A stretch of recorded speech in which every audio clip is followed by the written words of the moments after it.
नमस्कार दोस्तों, स्वागत है आपका हमारे चैनल टेल्स बाय यशु पर। यहाँ पर आपको मिलेंगी रोचक और सस्पेंसफुल कहानियाँ। अगर आपको यहाँ पर हमारी कहानियाँ पसंद आती हैं तो कृपया करके आप हमारी वीडियोस को लाइक करें, इसको अपने दोस्तों को साथ शेयर करें और साथ के साथ अपना कमेंट करना ना भूलें। अगर आप इस चैनल पर नए हैं तो कृपया करके इसे सब्सक्राइब भी करें। आपका ज़्यादा समय न लेते हुए चलो आज की कहानी को शुरू करते हैं।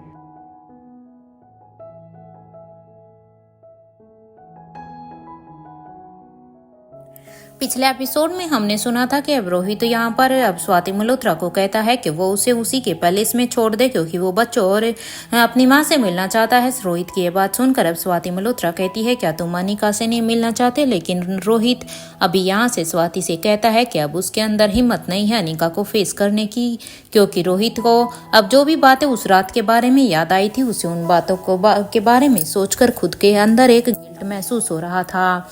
इसलिए अब रोहित स्वाति मल्होत्रा से कहता है कि क्या आप मुझे कोई मेडिसिन दे सकती है जिससे अनिका को भी उस रात के बारे में सब कुछ याद आ जाए। इसलिए स्वाति मल्होत्रा भी अब रोहित को एक टैबलेट दे देती है और कहती है इसे अनिका को दे देना। इधर अनिका भी अब तक अपने कॉलेज के मिशन से वापस आ चुकी थी। वो बेसमेंट के रास्ते से सीधे अब अपने कमरे की तरफ आ रही थी जो बाथरूम से होकर उसके कमरे में आता था। जैसे ही वो वहां पर पहुंचती है तब वो बाथरूम के दरवाजे को पुश करती है, लेकिन वो दरवाजा खुलता ही नहीं है, जिससे अनिका को अंदाजा हो जाता है कि यहाँ पर अंदर कोई है जो उसके बाथरूम को यूज कर रहा है। लेकिन अनिका ने जैसे ही यहाँ पर बाथरूम के दरवाजे को धक्का लगाया था तो दूसरी तरफ से अब रोहित भी समझ जाता है कि यह जरूर अनिका ही होगी। इसलिए अब अनिका के बारे में सोचकर अब रोहित, जो कि अभी भी बाथरूम में शावर ले रहा था, वो अब बड़ी ही जल्दी से उस दरवाजे को खोल देता है और उसने अनिका का हाथ पकड़ अब जल्दी से वो अनिका को अपनी तरफ खींच लेता है और अनिका को अपनी तरफ खींचने के बाद वो जल्दी से उस दरवाजे को फिर से बंद कर देता है। इससे पहले कि अनिका कुछ भी समझ पाती या वो संभल पाती तो उससे पहले ही वो सीधा ही रोहित की बाहों में थी, क्योंकि अनिका के साथ सडनली ऐसा जो भी कुछ हुआ अनिका को कुछ भी समझ में ही नहीं आया कि आखिर ऐसा कौन है, क्योंकि अनिका तो सीधे जब अपनी आंखें खोलती है तो वो सीधे ही रोहित की बाहों में थी।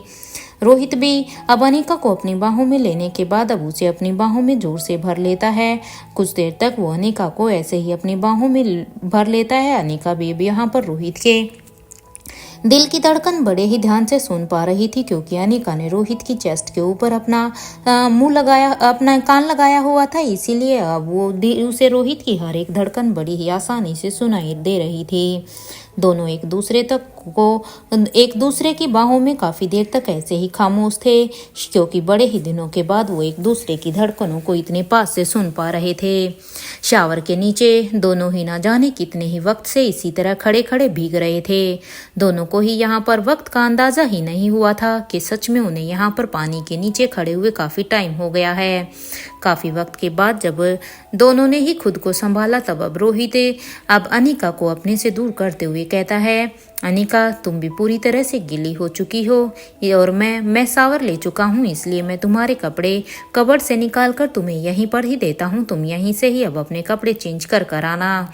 रोहित की ये बात सुनकर अब अनिका भी हाँ में अपना सिर हिला देती है, क्योंकि अनिका देखती है कि वो भी सच में भूल ही गई थी, वो भी पूरी तरह से भीग चुकी है। तो वहीं रोहित अब जल्दी से बाथरूम से बाहर निकलता है और वो जल्दी से अपने चेंज कर अपने कपड़े जल्दी से वो बाहर निकलता है और वो चेंज करने के बाद अब वो कबर्ड से अनिका के कपड़े भी निकाल कर अब अनिका को बाथरूम में ही देने के लिए चला जाता है। अब अनिका भी अब जल्दी से रोहित के द्वारा दिए हुए कपड़ों को लेती है और अब वो चेंज करने के बाद जब वो अपने रूम में आती है तो अब अनिका देखती है कि उसके मिस्टर मारवा तो अभी बालकनी में खड़े हुए कुछ सोच रहे थे, क्योंकि अनिका की नज़र जब रोहित पर गई थी तो उसे साफ साफ रोहित की तरफ देखकर ऐसा लग रहा था कि मिस्टर मारवा अभी भी कुछ सोच ही रहे हैं। अनिका भी अब रोहित की तरफ देखकर अब जल्दी से उसके पास जाकर खड़ी हो जाती है और अब वो रोहित से कहती है, मिस्टर मारवा मेरे कॉलेज से ज्वाइन करने का मकसद पूरा हो गया है और स्पेशल डिपार्टमेंट के ऑफिसर का भी। क्या आपका मकसद पूरा हुआ या नहीं? अनिका की ये बात सुनकर अब रोहित उसे एकदम से ही गले लगा कर कहता है, I am sorry Anika, please मुझे माफ कर दो। रोहित को इस तरह से सॉरी बोलता हुआ देखकर अनिका को बिल्कुल भी अच्छा नहीं लगा, क्योंकि अनिका एक पल के लिए सोच में पड़ जाती है कि आखिर मिस्टर मारवा उसे सॉरी क्यों कह रहे हैं। एक पल के लिए तो अनिका को वही पता है, एक पल के लिए तो अनिका को लगा कि शायद मिस्टर मारवा अपने मिशन में सक्सेस नहीं हो पाए, इसलिए शायद वो ऐसी बात कर रहे होंगे। इससे पहले अनिका रोहित को उसके बदले में कुछ भी कहते, तभी रोहित अपनी बात को आगे बढ़ाते हुए फिर से कहता है, प्लीज मुझे माफ कर दो, मैं तुम्हारे साथ ऐसा कुछ भी नहीं करना चाहता था। रोहित की ये बात सुनकर तो अनिका अब उसे हैरानी से देखते हुए कहती है, किस बात की माफी मांग रहे हो मिस्टर मारवा? आप क्या किया है आपने जो आप मुझसे माफी मांग रहे हैं? जो बात है मुझे खुलकर बताइए, क्योंकि आपकी इन बातों से मुझे कुछ भी समझ में नहीं आ रहा। अनिका के इस सवाल पर अब रोहित खुद को संभालते हुए कहता है कि कुछ नहीं, बस यूं ही, क्योंकि रोहित ने अभी तक अनिका को वो मेडिसिन नहीं दी थी जिसके बारे में उसे ही सब कुछ याद आ जाता। इसलिए रोहित अभी उसे कुछ भी अपने मुंह से बता नहीं पा रहा था, इसलिए अब उसने सीधा ही इस बात को टाल दिया। रोहित की ये बात सुनकर अब अनिका हैरानी में ही कहती है कि मैं नहीं मानती मिस्टर मारवा, जरूर कोई ना कोई बात है जो आप मुझसे कुछ ना कुछ तो जरूर छुपा रहे हैं। वैसे तो ऐसी न जाने कितनी ही बातें जो आप मुझसे छुपा रहे हैं, लेकिन पहले आप मुझे ये बताइए कि आप किस बात के लिए सॉरी बोल रहे हैं। अनिका की यह बात सुनकर अब रोहित मारवा कहता है कि मुझे डॉक्टर अमृता की अपॉइंटमेंट चाहिए। क्या मुझे डॉक्टर अमृता की अपॉइंटमेंट मिल सकती है? रोहित की यह बात सुनकर तो अब अनिका उसे घूर घूर कर गुस्से में देखती है कि आखिर रोहित को कब से डॉक्टर अमृता की अपॉइंटमेंट की जरूरत पड़ गई, क्योंकि वो तो खुद उसकी बीवी है, तो वो उससे किसी भी समय कोई भी काम के लिए बोल सकता है। इसलिए अब वो रोहित से कहती है, come to the point mister Marwah, बात क्या है? अनिका की ये बात सुनकर अब रोहित अपने रूम में वापस आ जाता है और अब वो अपने ड्रॉर में से अपने पापा की मेडिकल रिपोर्ट्स को निकालते हुए ही वो अब उसमें मेडिसिन को भी निकाल लेता है, साथ के साथ जो उसे अनिका को देनी थी। और फिर वो अब अनिका के सामने उन दोनों ही चीज़ों को लेकर खड़ा हो जाता है और अब वो अनिका से कहता है कि एक पेशेंट की मेडिकल रिपोर्ट है, क्या तुम उन्हें ठीक कर पाओगी? प्लीज़ एक बार तुम इस रिपोर्ट को चेक कर लो, अगर तुम उसे ठीक कर पाओगी तो मुझे प्लीज़ बता देना। रोहित की ये बात सुनकर अब अनिका कहती है, वो तो रिपोर्ट पढ़ने के बाद ही पता चलेगा, लेकिन वो तुम्हारे दूसरे हाथ में मेडिसिन कैसी है मिस्टर मारवा? क्योंकि आपके हाथ में बस ये फाइल ही नहीं है बल्कि कोई मेडिसिन भी है। क्या इस मेडिसिन को भी मुझे एग्जामिन करना है क्या? अनिका के इस सवाल पर अब इससे पहले कि रोहित कोई भी जवाब देता कि तभी अब अनिका उससे कहती है, आप रुकिए मिस्टर मारवा, पहले मैं बस एक बार आपको अच्छी तरह से एग्जामिन कर लूँ कि आप पूरी तरह से ठीक है या नहीं। वैसे तो आप बाहर से अब काफ़ी फिट लग रहे हैं, लेकिन फिर भी अपनी तसल्ली के लिए मैं एक बार आपको एग्जामिन करना चाहती हूँ, क्योंकि सच में कितने बड़े खतरे से निकलकर आप बाहर आए हैं, उसके लिए मुझे अपने मन की तसल्ली के लिए आपको एग्जामिन करना ही होगा। इसलिए मिस्टर मारवा एक अच्छे बच्चे की तरह चुपचाप चलिए और बेड पर जाकर लेट जाइए। अनिका की ये बात सुनकर अब रोहित मारवा कहता है, it's okay Anika, now I am fine and don't worry. Anika अब रोहित का हाथ से अब वो रिपोर्ट और वो मेडिसिन दोनों को ही अपने हाथ में लेकर अब साइड टेबल पर रख देती है और अब वो रोहित से कहती है, बेड पर लेटिए mister Marwah and please no argument this time.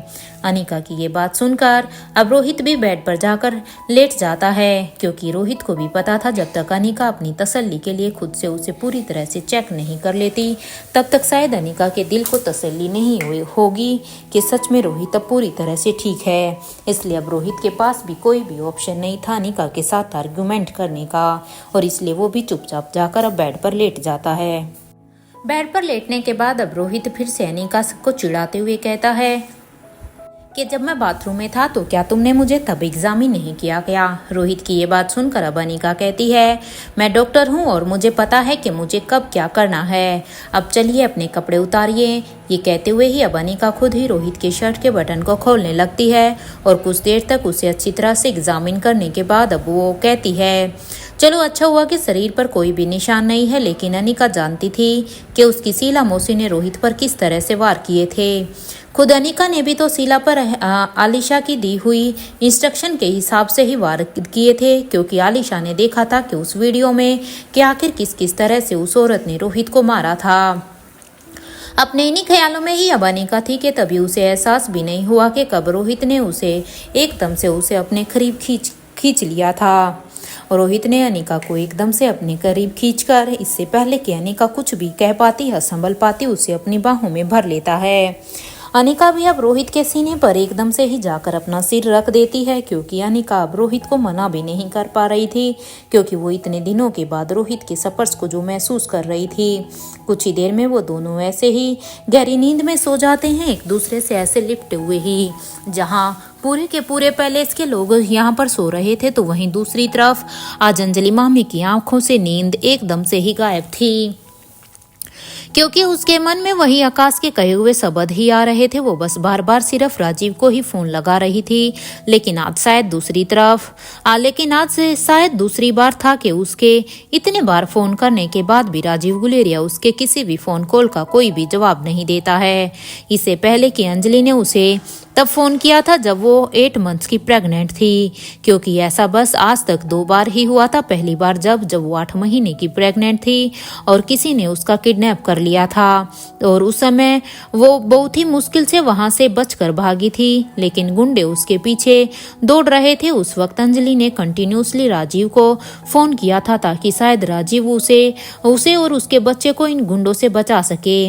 Anjali ने ना जाने उस समय भी कितनी ही उम्मीदों के साथ उसे कॉल किया था, लेकिन उसने उस समय भी राजीव ने उसे कोई भी जवाब नहीं दिया था, क्योंकि उसने फोन ही नहीं उठाया। और आज भी उसने राजीव के बिहेवियर वैसे ही लग रहा था, क्योंकि आज भी अंजलि ने पता नहीं ना जाने कितने ही राजीव गुलेरिया को कॉल किए थे, और सेम आज भी राजीव गुलेरिया ने अंजलि के किसी भी फोन कॉल का कोई भी जवाब नहीं दिया। अंजलि मल्होत्रा अब अपने मन ही मन में अब उसने अपना मन बना लिया था कि अब वो करण से ही रिक्वेस्ट करेगी कि वो आकाश से बात करके मुझे मेरे बेटे के बारे में सब कुछ बता दे, क्योंकि एक तरफ अंजलि मल्होत्रा को अब इस बात का पूरी तरह से यकीन हो गया था कि उसके बेटे के बारे में आकाश गुलेरिया कुछ ना कुछ तो जरूर जानता है।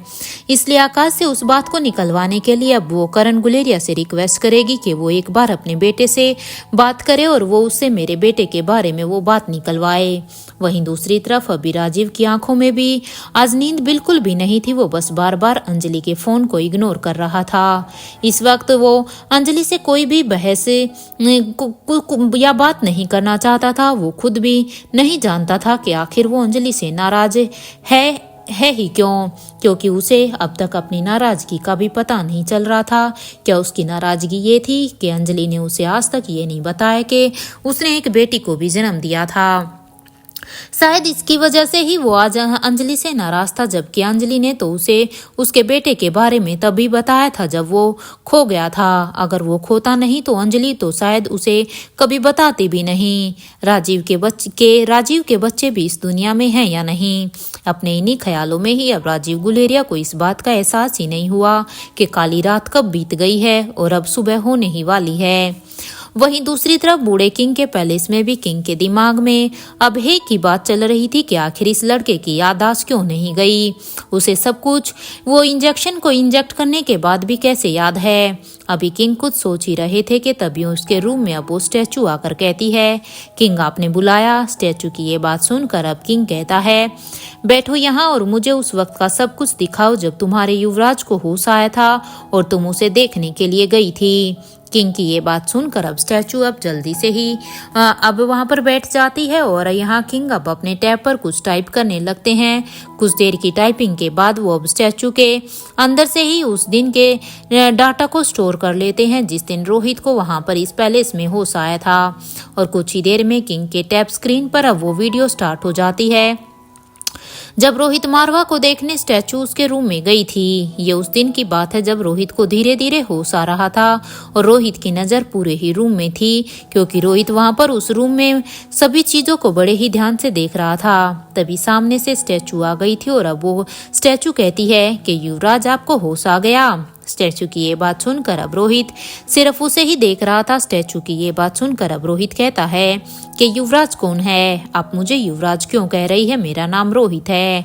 इस बात का जवाब देते हुए अब स्टैचू कहती है कि आप मेरे युवराज हैं। स्टैचू की ये बात सुनकर अब रोहित फिर से कहता है कि अच्छा, अगर मैं तुम्हारा युवराज हूँ तो मुझे ये बताओ कि फिर मैं कहाँ हूँ। इस सवाल का जवाब देते हुए अब स्टैचू कहती है कि किंग के पैलेस में हो। रोहित अब फिर से स्टैचू से पूछता है कि इस वक्त किंग कहाँ पर है।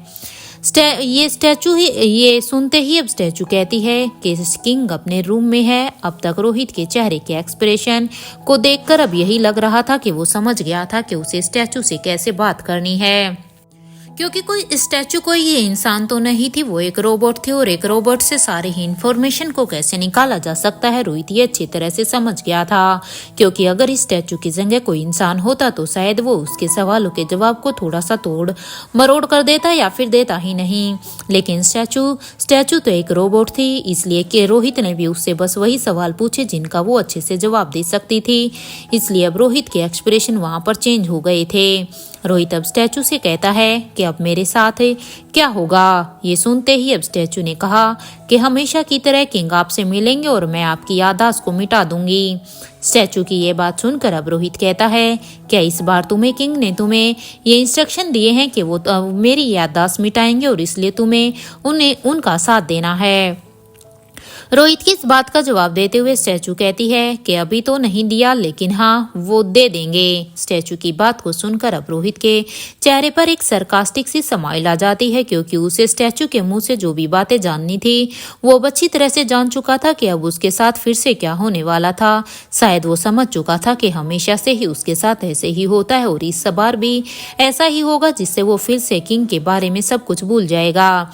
इसलिए वो अब उस स्टैचू से कहता है, तुम इस बार किंग के इंस्ट्रक्शन को नहीं मानोगी, तुम मेरी इंस्ट्रक्शन को मानोगी क्योंकि तुम मुझे युवराज बोलती हो ना। ये सुनते ही स्टैचू अब सिर्फ रोहित को ही देख रही थी और अब वो उसे कहती है, मैं आपकी बात को नहीं मानूंगी, मैं किंग की बात को मानूंगी। ये सुनते ही अब रोहित ने कहा कि किंग तो मैं हूँ, खुद उन्होंने ही मुझे किंग बनाया है ना, और शायद ये बात तो तुम भी जानती होगी। प्रेजेंट किंग तो मैं हूँ, मैं तुम्हें कोई गलत इन्फॉर्मेशन नहीं दे रहा हूँ क्योंकि सच में मैं ही किंग हूँ। चाहे तो उनसे कंफर्म कर लो कि मैं प्रेजेंट किंग हूँ या नहीं। रोहित की ये बात सुनकर अब वो स्टैचू कहती है, ओके, अगर किंग ने कह दिया कि आप किंग हैं तो मैं आपके इंस्ट्रक्शन को फॉलो करूंगी, लेकिन उसके लिए मुझे पहले किंग से कंफर्म करना होगा। आप बैठिए, मुझे क्या करना है ये सुनते ही अब बताइए मुझे क्या करना है। ये सुनते ही अब रोहित ने स्टैचू से कहा, जब वो तुम्हें इंस्ट्रक्शन देंगे कि तुम मुझे वो इंजेक्शन लगाओ जिससे कि मेरी याददाश्त चली जाती है, तो उस वक्त तुम इंजेक्शन में उस लिक्विड की जगह उसी कलर का पानी फिल करके ले आना। इस वक्त तुम्हें सिर्फ इतना ही करना है और यही मेरा आदेश है। ये सुनते ही अब स्टैचू ने कहा कि ओके, कमांड एक्सेप्टेड। ये कहते हुए ही अब स्टैचू अब रोहित के रूम से निकलकर बाहर आ जाती है और वो स्टैचू अब बाहर आने के बाद अब टॉप फ्लोर के लिए निकल जाती है। कुछ देर की वॉकिंग के बाद जब वो किंग के रूम में पहुंचती है तो वो वहां पर सीधा ही किंग के पास जाती है और कहती है कि king, who is the present king. Statue के इस सवाल पर अब किंग कहते हैं कि तुम्हारे युवराज है अभी प्रेजेंट किंग। ये सुनते ही तो अब स्टैचू कहती है, ओके किंग, युवराज को होश आ गया है। स्टैचू की ये बात सुनकर अब किंग उसे कहते हैं कि तुम इंजेक्शन को लेकर आओ, मैं तुम्हारे युवराज से मिलने के लिए जाता हूँ। यहाँ स्टैचू अब किंग के रूम में किंग के लैब में चली जाती है और अब वो उस लिक्विड को देखती है जिसका कलर रेड था। अब स्टैचू समझ जाती है कि उसे यहाँ पर क्या करना है, क्योंकि रोहित ने उसे पहले से ही अपनी बातों में बहला लिया था। उसने एक लॉजिकल तरीके से ही स्टैचू को उसे वो सब काम करवा लिया था जो वो उससे करवाना चाहता था। जब किंग ने ये सब देखा तो अब उन्हें अपने हाथ को अब अपने सिर पर मारते हुए कहा, इस लड़के ने तो मुझे मेरी ही चाल में सच में फंसा दिया। इसका मतलब कि जो इंजेक्शन मैंने उसे दिया था वो कोई इंजेक्शन नहीं था, वो कोई लिक्विड नहीं था, बल्कि वो तो सिर्फ एक पानी था। वाह, समझ नहीं आ रहा है कि अपनी बेवकूफ़ी पर खुद पर ही गुस्सा करूं या उसकी समझदारी पर मैं प्राउड फील करूं। बच्चा बड़ा होगा मेरा, लेकिन मैं क्या करूं, मेरे लिए तो वो अभी भी रोहित ही है जब वो 5 साल का था। क्योंकि ये तो मैं अच्छी तरह से मानता हूं कि अब वो बड़ा हो गया है, लेकिन वो मैं तो अब तक यही सोच रहा था कि मेरे लिए वो बस उतना ही है जब वो 5 साल का था। और वो अपनी माँ के घर के दरवाजे को जोर जोर से पीट रहा था और रोते हुए बस वहीं पर ही बेहोश होकर गिर गया था।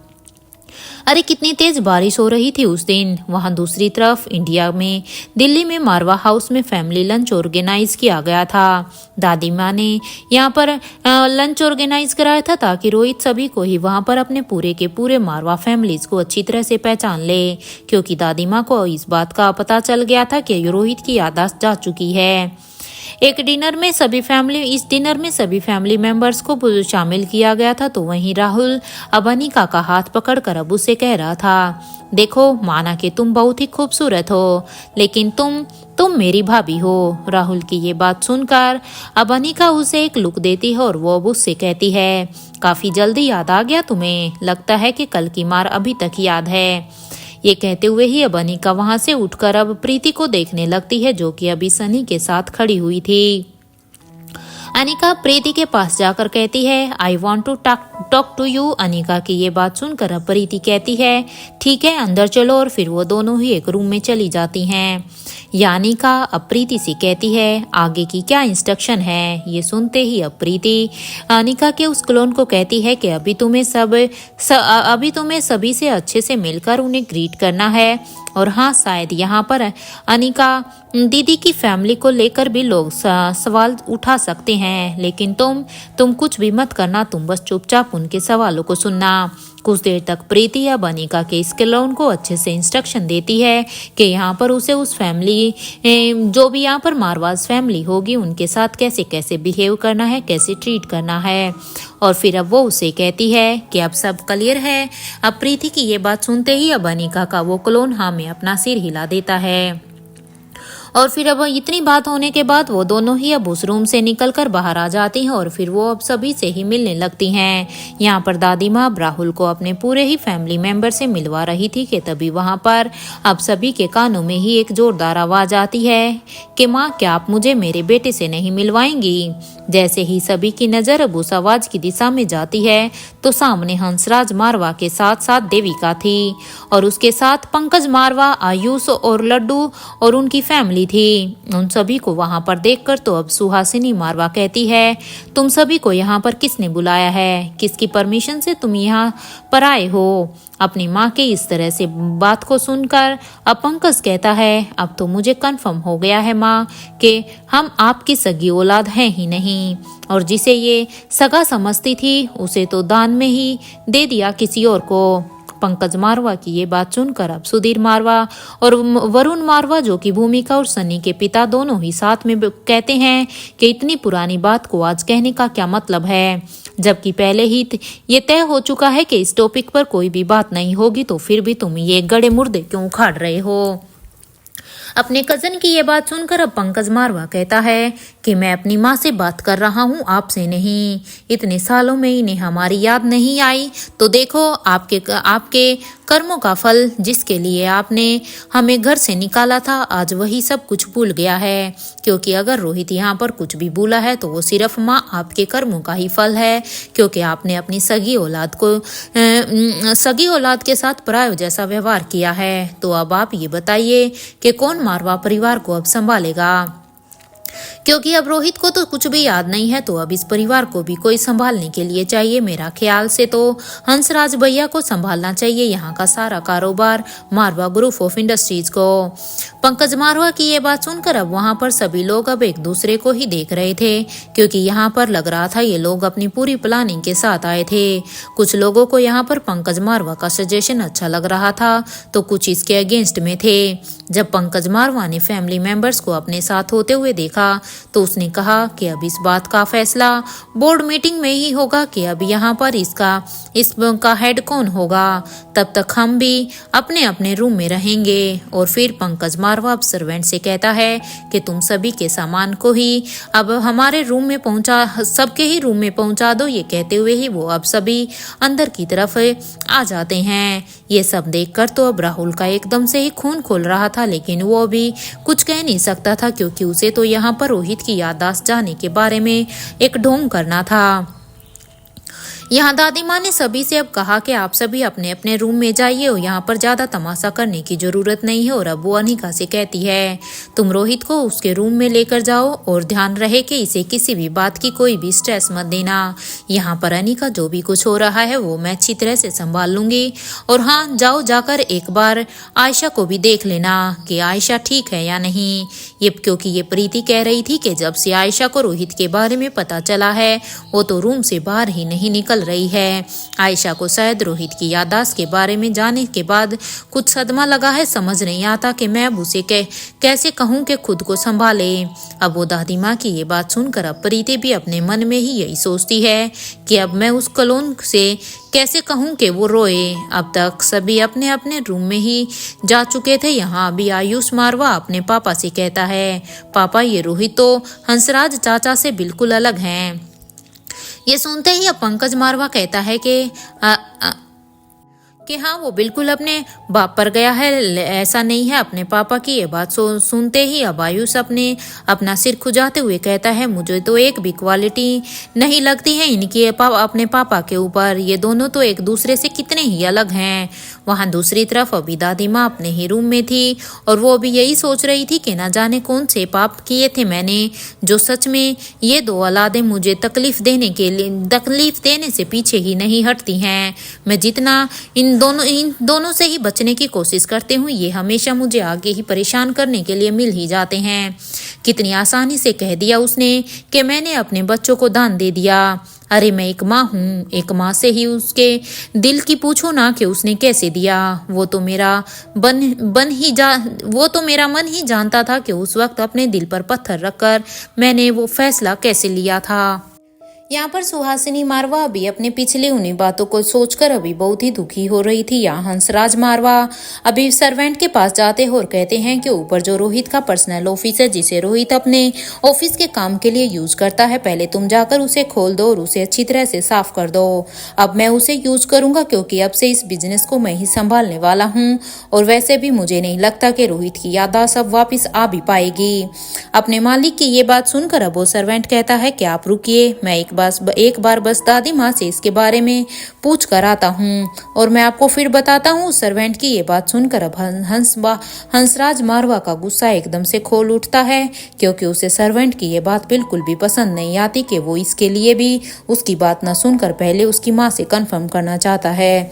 इसलिए अब वो कहता है कि तुम्हें क्या लगता है मेरी माँ मुझे मना करेगी? तुम जाओ उसे पूछ लो, लेकिन हाँ जितनी जल्दी हो सके वो ऑफिस खुल जाना चाहिए क्योंकि इसके लिए अब मुझे और समय बिल्कुल भी नहीं चाहिए। वहीं दूसरी तरफ अपने रूम में चक्कर काट रहा राहुल अभी रोहित को बार बार फोन कर रहा था और वो अब अपने आप से यही कह रहा था कि ब्रो प्लीज फोन उठाओ, नहीं तो यहाँ पर सब कुछ गड़बड़ हो जाएगा। तुम्हें आइडिया भी नहीं है कि यहाँ पर कौन सा अब नया तूफान आया हुआ है। प्लीज फोन उठाओ ब्रो, क्योंकि इस तूफान को शायद तुम ही शांत कर सकते हो। इसलिए तुम्हारा अभी फोन उठाना बहुत ही जरूरी है क्योंकि अगर अभी मैं तुम्हें कोई अपडेट नहीं दे पाया तो उसके बाद पता नहीं क्या होगा। वहीं दूसरी तरफ पेरिस में अपने रूम में सो रहे अनिका और रोहित की नींद अब रोहित के फोन की रिंग से खुल जाती है क्योंकि दूसरी तरफ से राहुल बार बार रोहित को कॉल कर रहा था। इसलिए रोहित का फोन बार बार बजने से उन दोनों की नींद खुलती है। यानिका अब उस फोन के बजने से अब एकदम से ही इरिटेट होकर कहती है कम ऑन मिस्टर मारवा, ये कौन है जो सुबह सुबह आपको फोन कर रहा है और हमारी नींद को डिस्टर्ब कर रहा है? मिस्टर मारवा, या तो आप अपने फोन को साइलेंट करिए या आप उसे उठा लीजिए। अनिका की ये बात सुनकर अब रोहित कहता है मैं देखता हूँ अनिका। ये कहते हुए ही अब रोहित जब उठने की कोशिश कर रहा था तो वो अब अनिका से कहता है कि मेरे ऊपर से उठो ना अनिका, क्योंकि जब तक तुम मेरे ऊपर से नहीं उठोगी तब तक मैं कैसे उठूं। रोहित की ये बात सुनकर अब अनिका कहती है मुझे नींद आ रही है, आप खुद ही उठा लीजिए ना अपना फोन और मुझे भी एक साइड कर दो। अनिका की ये बात सुनकर अब रोहित अब बड़े ही आराम से अपने हाथ को साइड टेबल पर रखे हुए अपने हाथ को साइड टेबल पर लेकर जाता है और ऐसे ही लेटे लेटे अपने फोन को पास लेकर जाता है। और अब वो अपने फोन को देखता है तो उस पे अपनी स्क्रीन पर उसके फोन पर उसे राहुल का नंबर फ्लैश हो रहा था। राहुल का नंबर देखकर अब रोहित को ऐसा लगा जैसे वहां मारवा हाउस में सब ठीक तो है ना, क्योंकि इस तरह से राहुल की इतनी सारी मिस कॉल्स देखकर अब एक पल के लिए रोहित घबरा गया था कि कहीं मारवा हाउस में कुछ गलत तो नहीं हुआ जिसकी वजह से वो राहुल उसे बार बार बार इतने कॉल कर रहा है। ये सोचते हुए रोहित अब अपने फोन को कान पर लगाकर अब कहता है, राहुल वहाँ दोपहर होगी, यहाँ पर अभी सुबह भी नहीं हुई है, सोने दो ना यार प्लीज। रोहित की ये बात सुनकर अब राहुल कहता है, अरे ब्रो तुम अपनी नींद को साइड में रखो अभी के लिए, मैं जो तुम्हें इन्फॉर्मेशन देने वाला हूँ ना उससे तुम्हारी नींद एकदम से ही गायब हो जाएगी, क्योंकि उसके बाद तो तुम अगर सोना भी चाहोगे तो तुम सो नहीं पाओगे। राहुल की ये बात सुनते ही अब रोहित कहता है कि वो तो डिपेंड करता है कि इन्फॉर्मेशन क्या है, इसलिए पहले मुझे बात बताओ अगर ऐसी ही कोई बात है तो। रोहित की ये बात सुनकर अब राहुल कहता है कि ब्रो वो दो मॉन्स्टर वापस से मारवा हाउस में आ गए हैं जिन्हें मारवा हाउस से निकाल दिया गया था। रोहित की ये बात सुनकर अब रोहित कहता है कि तुम किन दो मॉन्स्टर्स की बात कर रहे हो, मुझे खुलकर बताओ। ये सुनते ही अब राहुल ने कहा कि और कौन, पंकज चाचा और हंसराज चाचा, और इस फैमिली के मॉन्स्टर और कौन ही हो सकते हैं।